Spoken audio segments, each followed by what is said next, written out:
Hi there, I'm Andrea Koppel, and it's time for coffee, the podcast where you get to hear firsthand what the jobs and careers that interest you the most are really like. Hey there, Java Junkies. How's it going? As the chief Java Junkie here at Time for Coffee, I'm obviously a lover of caffeinated beverages, but I really try to keep that in check. I would love to know how many cups of coffee you drink every day and whether you use cream, milk, or like my next guest, some ghee. Send me some snaps of you enjoying your favorite brew at Time, the number 4 Coffee LLC. And if you haven't subscribed yet, what are you waiting for? I would be so grateful if you would, and make sure to rate and review T4C as well. Thanks so much. And please grab your mug or your glass of cold brew, whatever it is you're enjoying now, because it is time for another caffeinated career conversation. And boy, are you in store for a treat today. In fact, I can tell you already that this may be an episode you're going to want to listen to a second time. That's because my next guest is that good. And what he has to share with you is that important to your health, your energy, your brain power, and your happiness. Dr. Mark Hyman is a practicing family physician and an 11-time #1 New York Times bestselling author and an internationally recognized leader, speaker, educator, and advocate in the field of functional medicine. He's also the director of the Cleveland Clinic Center for Functional Medicine and the founder and the medical director of the UltraWellness Center in Lenox, Massachusetts. Dr. Hyman, welcome to Time for Coffee. I don't think you're caffeinated, but are you ready to go? I'm ready. I'm ready to go. Awesome. Awesome. So I'd like to have you start by explaining to the Java Junkie community what functional medicine is. Sure. Well, functional medicine, I sort of often joke, I said it's the opposite of dysfunctional medicine, which is what the rest of we have. And essentially, it's a way of thinking differently about disease. It's not a specialty or modality. It's a reimagining of our notions of health and disease based on this emerging science that teaches us that everything is connected. So we in functional medicine ask a different set of questions. We want to know why instead of what. You know, we have now 155,000 diagnosis codes to tell you exactly what you have. You have a migraine, but it's this kind of migraine or that kind of migraine. Or you have rheumatoid arthritis, or you have irritable bowel, or whatever the diagnosis is. Those are just labels we give to sets of symptoms that people share and tell you nothing about why you have those symptoms. So functional medicine is about understanding the why and the root cause, and then treating the cause and not the symptoms. It's treating the whole body as a system, not just the individual symptoms with different medications. Rather than using drugs, which are often blocking or interfering or inhibiting something in the body, we use things that help support the body. And the difference between antibiotics, for example, which kill bugs, and probiotics, which help support normal, healthy bugs in your gut. That's just one obvious example, but it's a whole system of thinking about how is the body operating as an integrated system. You know, when you go to the doctor and you have a migraine and you have eczema and you have irritable bowel and you have sinus issues and you have some autoimmune disease, you see a bunch of different doctors for that, as opposed to saying, how are all these connected? What is the underlying cause? Is it just bad luck that you have 12 different diseases? Does it mean you need 12 different medications, or is there something that connects all these things that will be a common thread that you can treat, and then everything goes away? That's really the approach. Mm-hmm. It's kind of the science of creating health as opposed to the science of treating disease. And as part of that belief, you believe that food is medicine and should be treated as such. And before we get into that, can you talk about how the food that Java Junkies consume, or at least some of them consume, even as teenagers and young adults, may be making them sick? And what are the symptoms they may be experiencing right now that would be red flags for you as a physician? Yeah, well, I think a lot of people walk around with what I call FLC syndrome. That's when you feel like crap. And that could be any number of different symptoms, from, headaches to joint pain to fatigue to insomnia to depression to eczema to irritable bowel to asthma, and on and on and on. And even more serious things like autoimmune diseases or neurologic diseases or digestive issues. I mean, it's all connected. And what we are learning now is that food is the most powerful drug, and that it is not just calories, that it's information. And that information literally can upgrade or downgrade your biological software with every bite, and not over months or years, but literally within minutes or hours. And that is because, the food has not just protein, fats, carbs, fiber, but it actually has instructions like code that can change your biology. It's going to change the expression of your genes, change your hormones, change your immune system, change your microbiome, literally with every bite. So if you are putting poor quality information in your body, then you are going to get poor quality output, junk in, junk out. And most of the food we're eating is not really food. In the last, 100 years, we've dramatically changed our food system, our food supply. And, 60%, for example, of our calories come from commodity foods subsidized by the government, including wheat, corn, and soy, which are essentially turned into flour, soybean oil, and corn syrup, high fructose corn syrup, which are then turned into a myriad of different size, shapes, colors of processed foods, which are not really health promoting. In fact, studies have shown that people who consume those foods get sick, and those who consume the most of those foods get the sickest. This is from a study published in the Journal of the American Medical Association. So there's no doubt that we're putting in the wrong information. And I think it's important for people to realize that the quality of their food matters more than the quantity. The whole calorie-focused effort to lose weight and to get healthy is just completely misguided and doesn't actually reflect the science anymore. Dr. Hyman, the Java Junkie community are mostly 18 to 25-year-olds who, at least at this stage of their lives, are probably still able to eat what they want without really suffering some of the significant health problems that you are seeing in your practice among older people, with whether it's diabetes or Crohn's or high blood pressure, things like that. But that doesn't mean that what they eat isn't still affecting their physical and mental health, right? Absolutely. You can look fine on the outside, but really sick on the inside. So aside from promoting chronic disease later, which people go, whatever, I'm going to be sick or not, but it actually does affect you right now. And often people will say to me, Dr. Hyman, I didn't know I was feeling so bad until I was feeling so good. And that is really an important concept, because most people just think the way they feel is normal. And it may be just a little brain fog. It may be just a little fatigue. It may be a little sleep issues. It may be, issues around a little headache, this and that, a little postnasal drip, whatever it is. People don't often connect the dots between what they're feeling and what they're eating. And the best way to do that is to change your diet for 10 days and see what happens. And I would say whether you're young or old, most people have issues, whether it's a little acne or whether it's this or that. People have issues. And I'm doing this for 30 years. I've rarely seen someone who's really just awesome. Let's talk about sugar for a minute. My 14-year-old son regularly mocks me, and I really mean mocks me, dismisses me, when I tell him that eating sugar is really bad for you. And he says I'm being overly dramatic. And this is somebody who eats roughly a half of a plastic sandwich bag full of white sugar, the equivalent, I should say. Yeah. I mean, the fact is that you disrupt your gut microbiome when you eat that much sugar. And that's often a big cause of psoriasis, including the gut inflammation that can lead to the inflammation in your skin. So it can cause fungal overgrowth. We call it SIFO, small intestinal fungal overgrowth, or SIBO. And that, he might not notice any symptoms, but the truth is that when you are consuming that food, you will end up with distorted gut flora. You'll end up with inflammation. Sugar is very inflammatory.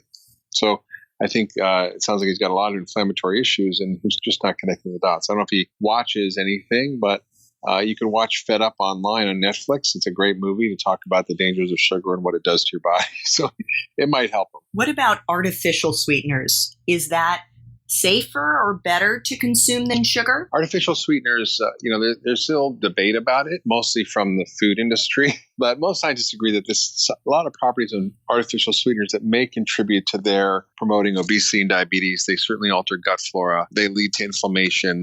There's been some interesting studies looking at how they drive inflammatory responses in the body, independent of the calories. So like I said, food is information, and the information in that food often is not necessarily calorie driven. It's actually the molecules and how they actually drive different problems with regulating inflammation and gut flora and even hunger and appetite. These sweeteners are often 1,000 times sweeter than regular sugar, and they end up causing more cravings and hunger and other issues. You've now mentioned inflammation a few times. What is it, and why is it bad for you? Inflammation is the basic driver of almost all chronic disease, whether it's diabetes, obesity, heart disease, cancer, Alzheimer's, and not even to mention, obviously, all the obvious ones like autoimmune disease and allergies and asthma, and eczema and psoriasis and all those. So it's a huge problem. Most of us don't realize that we live an inflammatory lifestyle. We don't eat whole food diet. We eat a lot of processed foods and sugar and inflammatory oils. We don't exercise, we're under chronic stress, we don't sleep, and all these things drive inflammation. So by actually doing that, you're undermining your overall health and well-being. And we know that, for example, depression is an inflammatory disorder, that autism is inflammatory, that Alzheimer's is inflammatory. All these things we know for sure. So that's really the thing that people need to figure out. How do you actually shift that? What about dairy? Milk, yogurt, ice cream, butter. The dairy industry tells us that it promotes healthy bones, right? Of course, yeah. Well, of course you should listen to anything that comes from the food industry when it comes to dietary advice. That's always a good idea. Just kidding. The truth is that the National Academy of Sciences was asked by Congress to review our dietary guidelines policies. And they came up with the view that a lot of it was unduly influenced by industry, that there was not a lot of data to support some of the recommendations, and there was huge amounts of data that they ignored. For example, there was very little data on the dairy issue, and it was pushed by the Dairy Council with conflicts of interest in the issue, conflicts of interest in the policies and recommendations. Why should we be told to drink 3 glasses of milk a day per person and 2 glasses if you're a kid? In fact, the data show that it doesn't prevent osteoporosis. It may increase it. It increases allergies, asthma, autoimmune disease, type 1 diabetes, cancer. So it's not necessarily nature's perfect food. You've said that if you're overweight, there's a very good chance that you're a food addict. And do you really mean to say that they're addicts? The way that there's some people who are drug addicts? Well, there are debates about this for sure, in terms of whether sugar and certain foods are biologically addictive. But I think if you begin to look at the data, you can see it's pretty impressive how the brain is changed by sugar. In fact, one of the most compelling studies was done by a guy named David Ludwig at Harvard, who essentially took an overweight group of guys, and one day he fed them a milkshake that was identical to the one he fed him like days later, which is the same protein, same calories, same fat, same carbs, same fiber. Everything was identical. They tasted the same, except one of them had a very rapidly acting sugar in it. The other had a very slow acting carbohydrate, so it wasn't absorbed quickly. And they didn't know which one they were eating. The ones who actually had the high sugar one increased not only their blood sugar and insulin, their cholesterol got worse and inflammation got worse, but they were hungrier and more irritable. But when they looked at their brain scans, it was remarkable. They had complete activation of the nucleus accumbens, which is the addiction center in the brain, the same center that lights up with cocaine or heroin. And I think, we do see this in biology. We see, even with animals, withdrawal behavior, we see animals always going to sugar instead of cocaine, even if they're already addicted to cocaine.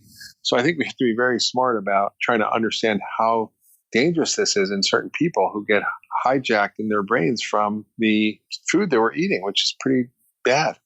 I thought you were going to say get high, and you said hijacked, but it is a form of a high when you get that sugar rush. Of course it is. Yeah, of course it is. So how can we've all experienced it? I mean, you see kids who have sugar and then they're bouncing off the wall. Oh yeah, I mean, I can definitely feel it if I've eaten something that has an intense amount of sugar in it.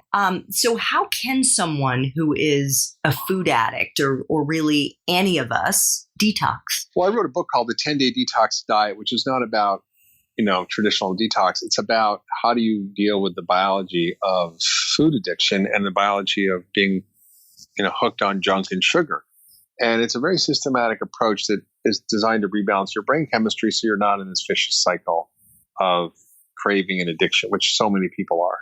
I mean, I know when I tell people they need to cut down on sugar, they're like, well, can I have this? Can I have that? Can I have this? Can I have agave? Can I have stevia? And they start going through a whole list. And I know those people are negotiating because we're taking away their drugs. And what do you tell them?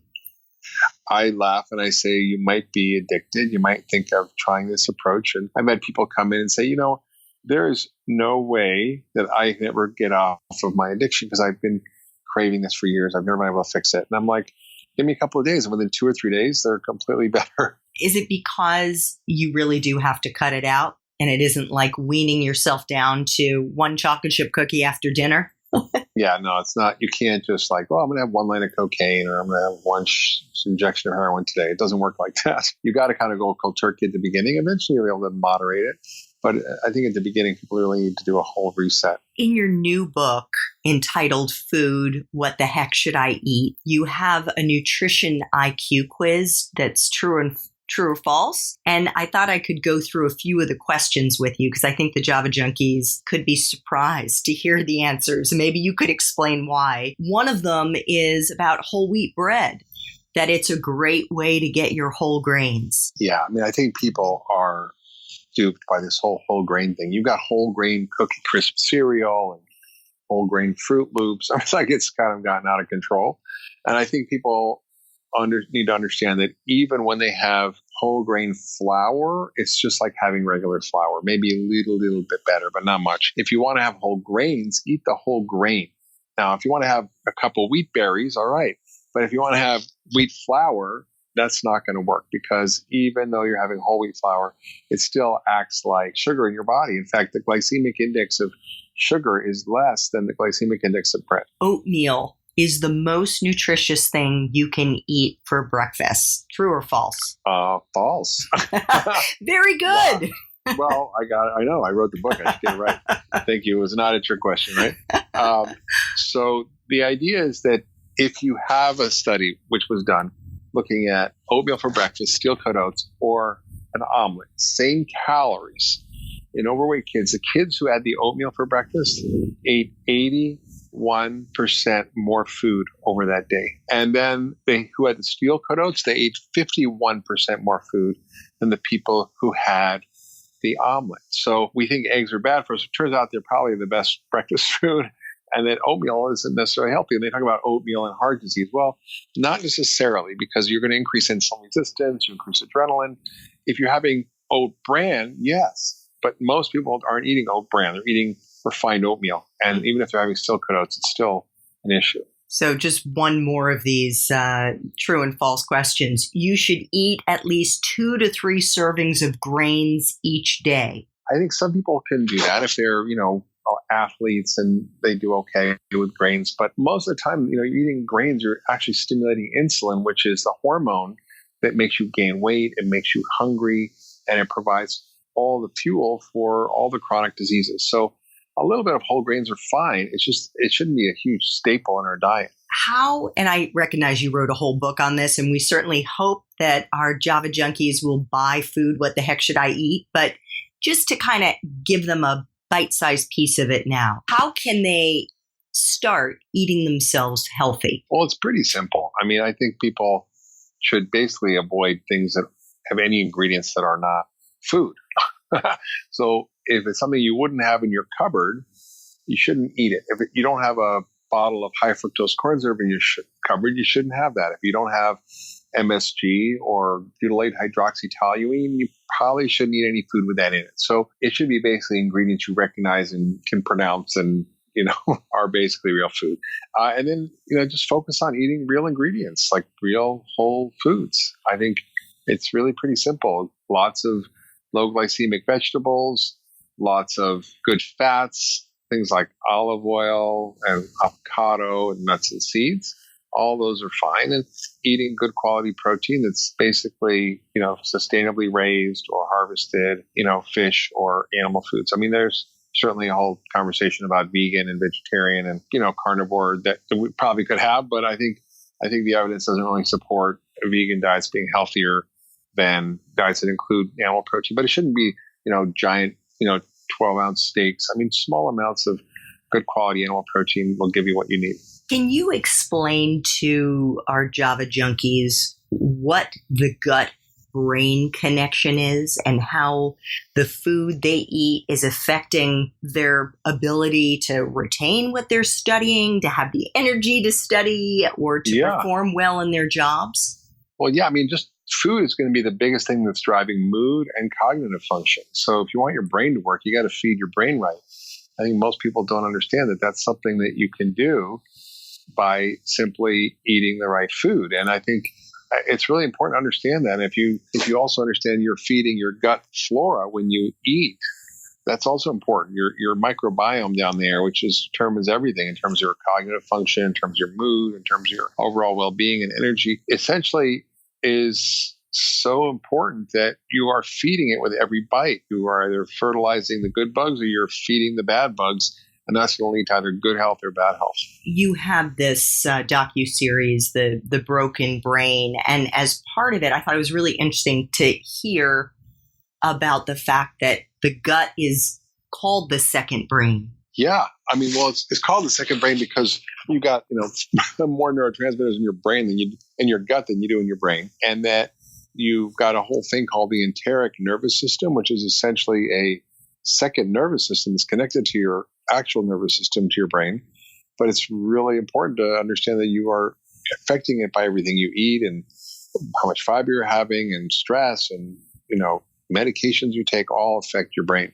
So it's really important to focus on eating the right foods that are going to fix your gut. Dr. Mark Hyman, thank you so much for making time for coffee with me and with the Java Junkie community today. Really appreciate you trying to educate and help these young people to hopefully live happy, healthy, successful lives. Of course. I mean, that's what we all deserve. And I think most people don't realize how close they are to actually feeling good. I think if people have any issues with their health or any problems with their brain or whatever that doesn't leave them feeling amazing every day, then they should try to connect the dots and try the 10-day detox and see what that does. Thanks so much for listening to Time for Coffee, where the professionals in the jobs that most interest you always have time to grab coffee 24/7, no matter where you live. I have one quick favor to ask you. Remember to rate, review, and subscribe to Time for Coffee. Thanks so much.